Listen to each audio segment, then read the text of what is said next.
హరహర మాదేవ్. ఓం నమ శివాయ. గురు కళ్యాణమా, గురుదత్తే నమ. గురువుగారు, ఆదేశనాథ్ గురువుగారు, మీరంటే నాకు చాలా గౌరవం ఉంది. మీరు గురుస్థానంలో ఉన్నారంటే ఎంతమంది శిష్యులు ఉంటారో నాకు తెలుసు కాబట్టి, ఎందుకంటే నేను కూడా ఒక గురుస్థానంలో ఉన్నాను కాబట్టి. గురువులు ఎప్పుడు కానీ ఎవరైనా శిష్యులు తప్పు చేస్తే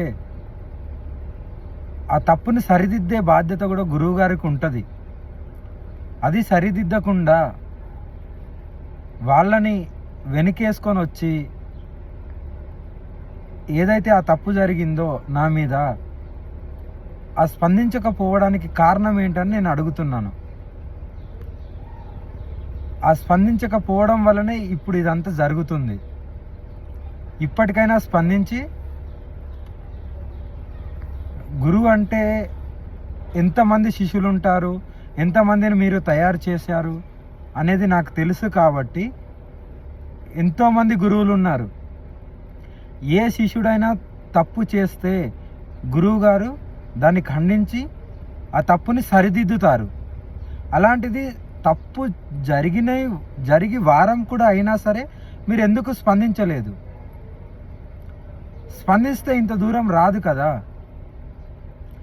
మీరంటే నాకు చాలా గౌరవం ఉంది. ఆ గౌరవాన్ని మీరు ఇకనైనా ఆ గౌరవాన్ని అలాగే ఉంచుకుంటారని నమ్ముతున్నాను.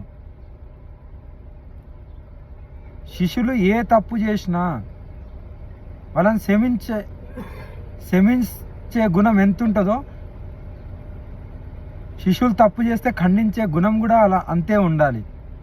మీకు తెలిసి కూడా మీరు వారం రోజులు మాట్లాడలేదు చూసినావా, అక్కడ నా మనసు నొప్పి అయింది. అందువల్లనే నేను చెప్తున్నాను, ఇకనైనా శిష్యులకు తప్పు చేయకుండా చూసుకోవాల్సిన బాధ్యత మీది.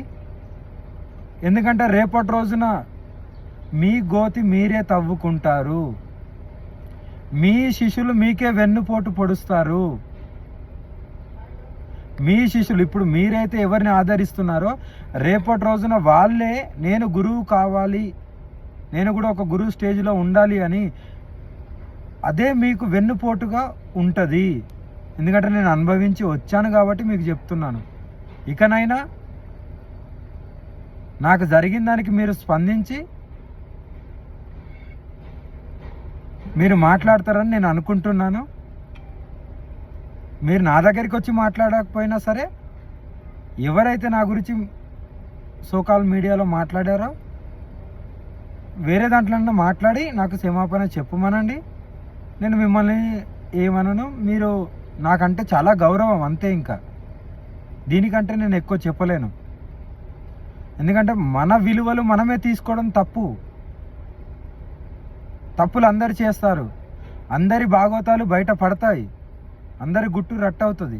కానీ దానికి కొద్దిగా సమయం పడుతుంది. అందుకనే నేను చెప్తున్నాను తండ్రి గారు, మీకు ఎప్పుడైనా సరే శిష్యులు తప్పు చేస్తే ఖండించండి. ఇది కాదు బేటా, ఇది కాదు బేటీ, ఇది తప్పు, మనం ఇలా ఉండద్దు, మనం అఘోరలము, మనం ఇలా ఉండద్దు, మనం సాధకులము, ఇలా ఉండద్దు. మన బలమే సాధన, మన బలమే మన సాధన, మన బలమే మన పరమశివుడు, మన కాళీమాత. అందు గురించని నేను చెప్తున్నాను మీకు. ఇకనైనా స్పందిస్తారని నేను అనుకుంటున్నాను. స్పందించి మీ శిష్యులు మీకే వెన్నుపోటు పొడవకుండా చూసుకోండి. ఎంతమంది శిష్యులను తయారు చేశారు.